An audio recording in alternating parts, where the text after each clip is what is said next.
Hello friends, welcome to my channel. तो आज हम बात करेंगे CSIR Central Electrochemical Research Institute की तरफ से एक नोटिफिकेशन है जिसमें टोटल 14 वैकेंसीज आउट की गई है डिफरेंट डिफरेंट कैटेगरीज में। इसके जो अप्लाई करने का मोड है ऑनलाइन है और इसकी जो ऑनलाइन एप्लीकेशन की लास्ट डेट रहेगी वो 14 फरवरी 2022 है। और जो इसका एप्लीकेशन फॉर्म जो आपने ऑफलाइन मोड में सेंड करना है उसकी जो लास्ट डेट रहेगी 25 फरवरी 2022 है। अब हम बात करेंगे जो वैकेंसीज निकली है CSIR Central Electrochemical Research institute में निकली हुई है। यहाँ पे इसका एडवर्टीजमेंट नंबर दिया हुआ है। यहाँ पे इसके ऑनलाइन एप्लीकेशन आपने जो है अप्लाई करना है वो ऑनलाइन मोड से करना है। डेट दे रखी है कब से स्टार्ट हुआ है और जो इसकी लास्ट डेट रहेगी वो 14 फरवरी 2022 12 बजे से पहले पहले आपने सबमिट कर देने हैं। और जो एप्लीकेशन की हार्ड कॉपी आपने सेंड करनी है वो 25 फरवरी 2022 5 बजे से पहले पहले कर देनी है। देन यहाँ पे लिखेगी इंडियन नेशनल सभी के लिए है और ये जो रहेगी रिक्वायरमेंट बेसिस पे रहेगी। ये जो वैकेंसीज है यहाँ पे ना दिया CSIR CERI यानी central Electrochemical Research institute Tamil Nadu में रहेगी। यहाँ पे इन्होंने दे रखे कि कौन कौन सी वैकेंसीज है। यहाँ पे फर्स्ट में इन्होंने पोस्ट कोड दे रखा है, देन डेजिग्नेशन दे रखा है, then number of post and कौन कौन सी रिजल्ट कैटेगरी में है। यहाँ पे इन्होंने मैट्रिक्स बता रखी है, पे मैट्रिक्स कितनी होगी एंड उनको कितनी सैलरी मिलेगी। यहाँ पे असेंशियल क्वालिफिकेशन एंड यहाँ पे जो एज है। तो यहाँ पे सबसे पहले हम बात करेंगे जूनियर सेक्रेटरीट असिस्टेंट के बारे में। इसका जो रहेगा यहाँ पे पोस्ट कोड है JSAGUR। देन यहाँ पे आपने देख लेना है नंबर ऑफ, मतलब ये कैटेगरी वाइज है। अनरिजर्व वालों के लिए ये है एंड SC वालों के लिए ये एंड EWS वालों के लिए EW आएगा। तो यहाँ पे देख लेना है कितनी पोस्ट है। टोटल 5 पोस्ट है, 3 जो है अनरिजर्व कैटेगरी की, SC की 1 है एंड EWS की 1 है। पे स्केल लिखा है कि 19,900 से लेकर 63,200 के बीच रहेगा, यानी लेवल 2 रहेगा। यानी इन्होंने यहाँ पे बताया कि आपको जो इतनी सैलरी मिल सकती है 28,415। देन यहाँ पे असेंशियल क्वालिफिकेशन इन्होंने बोले कि +2 होनी चाहिए या फिर 12th या फिर उसके इक्विवेलेंट कोई भी स्टडी होनी चाहिए इन कंप्यूटर टाइप में। इसके अलावा आपकी जो है एफिशिएंसी होनी चाहिए, प्रोफिशिएंसी। और इन कंप्यूटर यूजिंग आपकी जो स्पीड है इंग्लिश में जो आपका शॉर्ट हैंड रहेगा वो यहाँ पे लिखा है कि 35 वर्ड पर मिनट होना चाहिए ऑन कंप्यूटर कॉरेस्पॉन्डेंस टू। कि जो डिप्रेशन रहेगा आपका पर आवर का वो 10,500 होना चाहिए ऑन एन एवरेज ऑफ 5 की डिप्रेशन फॉर ईच वर्ड। और आपको जो टाइम अलाउड किया जाएगा वो 10 मिनट्स किए जाएंगे आपके जो स्पीड चेक करने के लिए 35 वर्ड पर मिनट इन इंग्लिश के लिए। यहाँ पे जो एज के बारे में बात करेंगे, आपकी जो एज काउंट की जाएगी यहाँ पे लिखा है कि जो कैंडिडेट अप्लाई करेंगे उनकी जो एज काउंट की जाएगी एप्लीकेशन की लास्ट डेट यानी 14 फरवरी 2022 तक काउंट की जाएगी। जो अनरिजर्व कैटेगरी है उनके लिए जो यहाँ पे मैक्सिमम एज दे रखी है 28 ईयर्स तक है, SC वालों के लिए 33 ईयर्स तक है और जो EWS वाले हैं उनके लिए 28 ईयर्स तक है।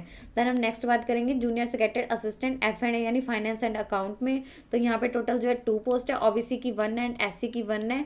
तो इसका जो पोस्ट कोड होगा यहाँ पे इसी के अकॉर्डिंग दे रखे है, जैसे JSAF यानी जूनियर असिस्टेंट, इसका तो A लगा, देन इसका F है। यहाँ पे OBC की दे रखी है तो ये OBC वालों का कोड रहेगा और ये SC वाले हैं तो ये SC वालों का कोड रहेगा। सैलरी यहाँ पे इन्होंने बताई है कि आपकी 19,900 से लेकर 63,200 के बीच रहेगी। यहाँ पे क्रॉस सैलरी देखिए 28,000 से लेकर 415 के बीच रहेगी।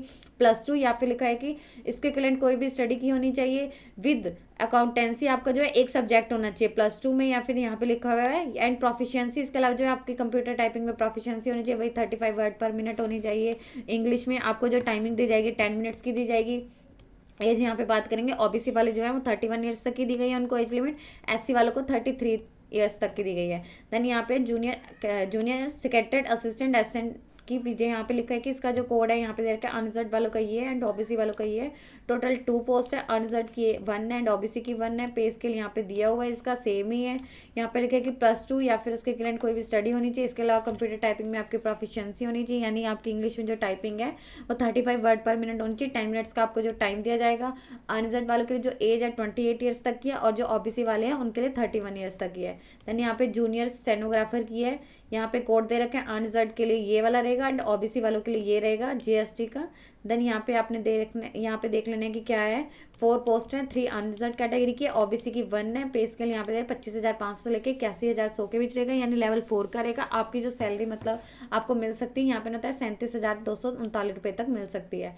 वही है यहाँ पे +2 होनी चाहिए या फिर 12th होनी चाहिए, उसके इक्विवेलेंट कोई भी स्टडी होनी चाहिए। प्लस आपकी जो इंग्लिश में शॉर्ट एंड स्पीड इन देखिए 80 वर्ड्स पर मिनट की स्पीड होनी चाहिए। 10 मिनट्स का आपका टाइम दिया जाएगा डिक्टेशन के लिए एंड उसकी जो ट्रांसक्रिप्शन होगी उसके लिए आपको 50 मिनट्स मिलेंगे। अब यहाँ पे एज दे रखी है अनरिजर्व वालों के लिए 27, OBC वालों के लिए 30 ईयर्स। देन यहाँ पे रिसेप्शनिस्ट की दे रखी है अनरिजर्व कैटेगरी की, यहाँ पे इसका कोड है RE-AD। देन यहाँ पे एक पोस्ट है अनरिजर्व कैटेगरी के, सैलरी आपकी यहाँ पे दे रखी है लेवल 6 के अकॉर्डिंग रहेगी 35,400 से लेके 1,12,400 के बीच, यानी आपकी जो सैलरी है 50,000 से लेके 802 के बीच रह सकती है। ग्रेजुएशन होनी चाहिए आपकी, प्लस उसके साथ साथ आपको जो 2 ईयर का एक्सपीरियंस होना चाहिए as receptionist in a government autonomous body या फिर पब्लिक अंडरटेकिंग में। 28 जो इसमें एज मांगी गई है। देन यहाँ पे लिखा है कि जो आपको टोटल ये बताई हुई है टोटल एमोलिजमेंट, यानी ये जो आपको बताई हुई है means the approximate total amount on minimum basic pay of level including dearness on date and time, जो भी आप करेगा उसके बेसिस पे बताई गई है।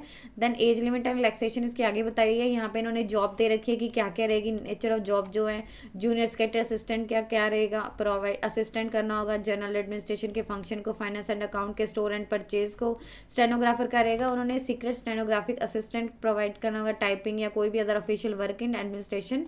देन रिसेप्शन का यहाँ पे दिया हुआ है। बेनिफिट्स यहाँ पे लिखे कि क्या क्या मिलेंगे, लिखे कि जो ये पोस्ट बताई गई है ये अलाउंसेस भी करती है, जैसे dearness allowances, HRA, house rent allowances, transport allowances, और जो भी as per to as administrative central government employee को वो आपको सारे मिलेंगे। देन यहाँ पे लिखे कि इसके अलावा जो है such as benefit medical expensive या लीव ट्रेवल कंसेशन या फिर convenience advance and B house building advance as per applicable. तो आपने यहाँ पे जाके देख लेना, ये आपको सारे मिले। यहाँ पे इन्होंने कुछ इसके लिए जनरल इन्फॉर्मेशन एंड कंडीशन दे रखी है कि आपने जो भी कैटेगरीज बताई हैं, नेम ऑफ वैकेंसी इसका प्रोविजनल है, मतलब ये घट भी सकती हैं और बढ़ भी सकती हैं। नंबर ऑफ वैकेंसीज जो है बढ़ भी सकती हैं, घट भी सकती हैं, और ये कैंसिल भी किया जा सकता है। और जो भी एप्लीकेंट इसके लिए अप्लाई कर रहा है वो इंडिया का होना चाहिए। एंड लिखे कि जो भी आपने मतलब fulfil the essential requirement to the post या अदर कंडीशन जो भी इसकी है वो आपने एप्लीकेशन की लास्ट डेट तक जो इन्होंने बताई है ऑनलाइन एप्लीकेशन रिसिप्ट की, तब तक जो है इन्होंने फुलफिल कर लेनी है कि हाँ भी जो भी इसका क्राइटेरिया है वो इससे सेटिस्फाई कर रहा है नहीं कर रहा। देन लिखे कि जो भी इन्होंने प्रिस्क्राइब असेंशियल क्वालिफिकेशन बताई है वो मिनिमम है, और इसका मतलब ये नहीं कि हाँ उसको अगर कर रहा है मीट कर रहा है तो उनकी सिलेक्शन हो गई है। लिखे कंप्यूटर टेस्टिंग के लिए अगर जो भी होता है टाइपिंग टेस्ट के लिए बुलाया जाएगा, स्टेनोग्राफी टेस्ट होगा, आपका एग्जामिनेशन टेस्ट होगा, जैसे कि उनको जरूरत पड़ेगी वो आपका रहेगा।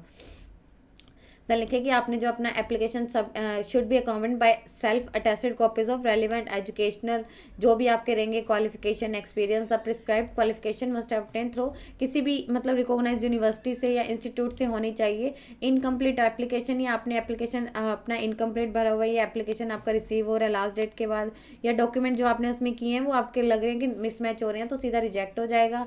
देन असेंशियल क्वालिफिकेशन वही लिखी है कि अगर आपने कोई इक्विवेलेंट क्वालिफिकेशन आपने उसकी है तो आपको किसी अथॉरिटी से साइन करवाना होगा कि हाँ ये इससे मीट करती है।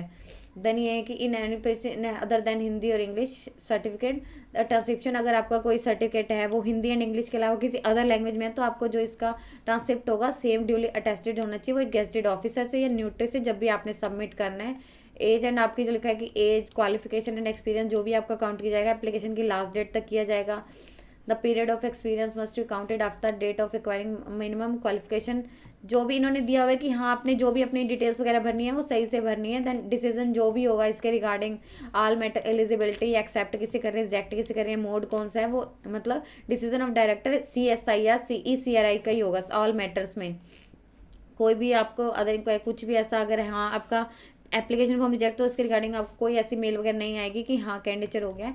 यहाँ पे इन्होंने एज लिमिट एंड रिलैक्सेशन बता रखी है, जैसे इन्होंने ऊपर इसके उसमें ही बता दिया था कि कितनी एज चाहिए, तो इसके अलावा लिखा है कि जो रिलैक्सेशन रहेगी अपर एज लिमिट रिलैक्सेशन दी गई है 5 ईयर्स की दी गई है, SC वालों को 3 ईयर्स की दी गई है, OBC वालों को रिस्पेक्टिव कैटेगरी जो भी इन्होंने बताई हुई है। इसके अलावा इसका कि जो EWS कैटेगरी का अगर बेनिफिट ऑफ अंडर EWS तो उन्हें जो है अपना इनकम एंड असेट सर्टिफिकेट जमा करवाना होगा जो मतलब उनका लेटेस्ट करंट ईयर का ही हो। यहाँ पे अपर एज लिमिट लिखा है कि किस किस के लिए है, for upper age limit relaxation up to 5 years की फॉर द रेगुलर एम्प्लॉय जो CSI या लेबोरेटरीज में कर रहे हैं, गवर्नमेंट डिपार्टमेंट में है या ऑटोनोमस बॉडी या पब्लिक सेक्टर अंडरटेकिंग में है। देन यहाँ पे दे रखे है कि किस किस के लिए यहाँ पे रिलैक्सेशन दे रखी है कि एक्स सर्विसमैन को कितनी है, एंड यहाँ पे जो PWD वाले उन्हें कितनी है, या उन्हें जो भी लिखा है कि अगर आपको अपनी जो भी सर्टिफिकेट है या कुछ भी आपको रिलैक्सेशन चाहिए तो उसका रेलिवेंट सर्टिफिकेट आपको जो है जमा करवाना होगा। यहाँ पे इन्होंने परफॉर्मा दे रखा है, इसके जो एनोक्शर 3 में दिया हुआ है आप वहाँ पे भी जाके चेक कर सकते हैं। मोड ऑफ एप्लीकेशन सिलेक्शन दे रखे कि आपके जो सिलेक्शन का मोड क्या होगा। इन्होंने यहाँ पे दिया selection for the post of JSC, यानी जो इन्होंने ऊपर पोस्ट बताई थी उनमें से 3 के लिए इन्होंने बता रखा है कि कौन कौन सी रहेगी, इनका क्या क्या रहेगी, सिलेक्शन मोड कैसे रहेगी। उनका जो है पहले रिटर्न एग्जामिनेशन होगा, देन टाइप राइटिंग टेस्ट होगा ऑन कंप्यूटर पे। उनका जो रिटर्न एग्जाम होगा उसमें 2 पेपर होंगे, पेपर 1 एंड पेपर 2। और पेपर 2 वाले में paper 2 will be available only दो जो मतलब अपना मिनिमम 1 जो उनका पेपर 1 होगा उसमें जो भी इनका क्वालिफाइंग होगा उसे क्राइटेरिया को मीट करते हैं उन्हें ही बुलाया जाएगा। और जो लिखा है कि proficiency in computer typing speed and in using computer, वो जो आपका टेस्ट होगा वो क्वालिफाइड नेचर का होगा। आपकी जो मेरिट लिस्ट तैयार की जाएगी वो आपके पेपर 2 में कितने मार्क्स हैं उसके बिहाफ पे होगी कि हाँ सिलेबस जो है इसके अनक्षर 1 में दिया हुआ है, आप वहाँ पे जाके चेक कर सकते हैं। यहाँ पे जैसे इन्होंने दिया जूनियर कैडेट का, तो आपने वहाँ से जाके देख लेना है। देन यहाँ पे दिया कि जूनियर स्टेनोग्राफर की पोस्ट की जो सिलेक्शन है वो कैसी होगी। स्क्रीनिंग कमेटी यहाँ पे लिखा है कि एग्जामिनेशन होगा उनका भी, देन स्टेनोग्राफी होगी, जो आपका स्टेनोग्राफी की प्रोफिशिएंसी होगी जस्ट क्वालिफाइड नेचर का होगा। और आपकी जो फाइनल मेरिट लिस्ट तैयार की जाएगी वो आपके रिटर्न एग्जामिनेशन के बेस पे तैयार की जाएगी। और इसका जो सिलेबस है वो अनक्षर 2 में दिया हुआ है। देन यहाँ पे दिया हुआ है कि पोस्ट जो रिसेप्शनिस्ट की पोस्ट के लिए है उसमें क्या करेगा, उनका भी रिटर्न एग्जामिनेशन होगा and then personality assessment test होगा। The details procedure will not be, आपको कोई सेपरेट से इन्फॉर्मेशन नहीं दी जाएगी। यहाँ पे कैसे अप्लाई करना है उसके बारे में दिया हुआ है कि ये इसकी ऑफिशियल वेबसाइट है, यहाँ पे जाके आपने ऑनलाइन मोड से अप्लाई करना है। अगर कैंडिडेट के पास अपनी ईमेल आईडी नहीं है तो उसे क्रिएट करनी होगी अप्लाई करने से पहले। यहाँ पे दिया हुआ है कब से आप कब तक अप्लाई कर सकते हैं, लास्ट डेट दे रखी है 14 फरवरी है। देन यहाँ पे फीस दी हुई है कि आपको जो फीस सबमिट करनी है 500 की है, नेट बैंकिंग के थ्रू कर सकते हैं। Payment of fee through mobile banking should be avoided, अब इसे अवॉइड करनी है क्योंकि बैंकर्स ट्रांजेक्शन रेफरेंस नंबर से मैच नहीं करता। देन यहाँ पे दे रखा है मतलब क्या क्या यहाँ पे इन्होंने डिटेल्स दे रखी हैं, आप इससे जाके जो अपने कर सकते हैं। यहाँ पे इन्होंने दे रखा है IFSC कोड दे रखा है, बैंक नेम दे रखा है, स्विफ्ट कोड दे रखा है, आपने यहाँ से देख लेना। देन यहाँ पे रिलैक्सेशन दे रखी है किन किन को फीस पे नहीं करनी है। जो candidate SC ST PWBD women या CSI में वर्किंग है एम्प्लॉयज़ हैं उन्हें कोई भी फीस पे नहीं करनी है। और इसके लिखे कि जो भी कैंडिडेट को फीस पे करनी है उन्हें जो बैंक के चार्जेस हैं वो भी उन्हें पे करने हैं। To apply log in candidate को रजिस्टर्ड विद ईमेल लाइन, अगर वैसे इन्होंने बताया था कि आपके पास ईमेल आईडी होनी चाहिए जिससे आप करेंगे, फर्स्ट में आपकी रजिस्ट्रेशन रहेगी देन आपको उसमें लॉग इन करना है। इंश्योर कर लेना है कि आपकी जो भी वेरीफाई आप इसका अपना एप्लीकेशन फॉर्म अच्छे से भर लेंगे तो आपने वेरीफाई कर लेना है। उसमें एडिट का ऑप्शन आएगा कि आपको कुछ एडिट करना है नहीं करना, तो आपने वहाँ पे देख लेना है।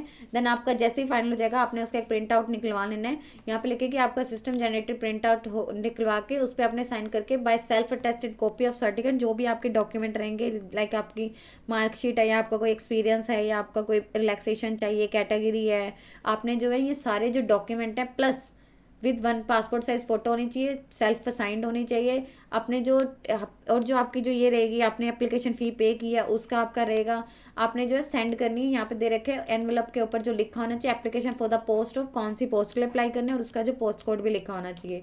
जो ये मतलब इस एड्रेस पे आपने सेंड करना है। यहाँ पे ना दिया controller of administration CSIR CERI, यहाँ पे करना है। 25 फरवरी रहेगी इसकी जो डेट है। ये ऑफलाइन मोड से भी सेंड करना है बट इसमें आपको जब इसका ऑनलाइन कर देंगे तो उसका फाइनल प्रिंट आउट निकलवा के करना है। इसको लेके कैंडिडेट अगर जो है एक से ज़्यादा पोस्ट के लिए अप्लाई करना चाहता है तो उसे सेपरेट से अपना एप्लीकेशन फॉर्म सबमिट करना होगा। अगर किसी कैंडिडेट के लिखे कि अगर उन्होंने एक बार फीस पे कर दिया तो उसे मतलब विड्रॉ नहीं किया जा सकता एंड ना ही उसे रिफंड किया जा सकता है, ना ही उसे किसी अदर एग्जामिनेशन में यूज़ किया जा सकता है। और यहाँ पे वही दिया हुआ है कि अगर आपने कुछ भी ऐसा सर्टिफिकेट उसमें किया, अगर आपका इनकम्प्लीट एप्लीकेशन है, अनसाइंड है, फोटोग्राफ नहीं किए अपलोड, तो सीधा रिजेक्ट हो जाएगा। डिटेल्स ऑफ स्क्रीन की रहेगी, शॉर्ट लिस्टेड कैंडिडेट की रहेगी जो टाइपिंग टेस्ट, स्टेनोग्राफी टेस्ट या writing test, personality assessment test के लिए बुलाए जाएंगे, वो इसकी ऑफिशियल वेबसाइट पर ही आएंगे। कैंडिडेट को एडवाइस की जाती है कि वो इसकी ऑफिशियल वेबसाइट रेगुलरली चेक करते रहें।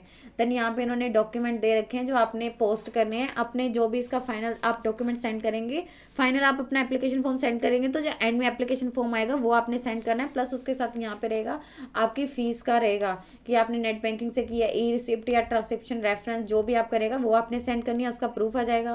Then colour photo pasted of application form पे and sign cross in full, आपने उस पर क्रॉस करके साइन कर देना है, यानी हाफ आपके फॉर्म पे होनी चाहिए, हाफ आपकी फोटो पे होनी चाहिए। आपका डेट ऑफ बर्थ का सेल्फ अटेस्टेड फोटो कॉपी होनी चाहिए, एजुकेशनल की, देन अगर आप किसी कम्युनिटी से हैं उसकी होनी चाहिए, एक्सपीरियंस की, आप अगर आप कहीं पे मतलब वर्किंग है किसी पे तो उसका NOC होनी चाहिए। देन अदर डॉक्यूमेंट अगर आपने उसमें कुछ भी किया एक्सपीरियंस वगैरह तो आपने वो सेंड करने हैं। देन यहाँ पे जो है इसके सिलेबस वगैरह दिया हुआ है कि क्या क्या रहेगा, क्या क्या आपका एग्जामिनेशन है। जैसे यहाँ पे उन्होंने जूनियर कैडेट असिस्टेंट का दे रखा है, पेपर 1 पेपर 2 होगा। यहाँ पे दे रखे है कि एग्जामिनेशन जो है OMR यानी कंप्यूटर बेस्ड एग्जामिनेशन होगा, मल्टीपल चॉइस क्वेश्चन पूछे जाएंगे।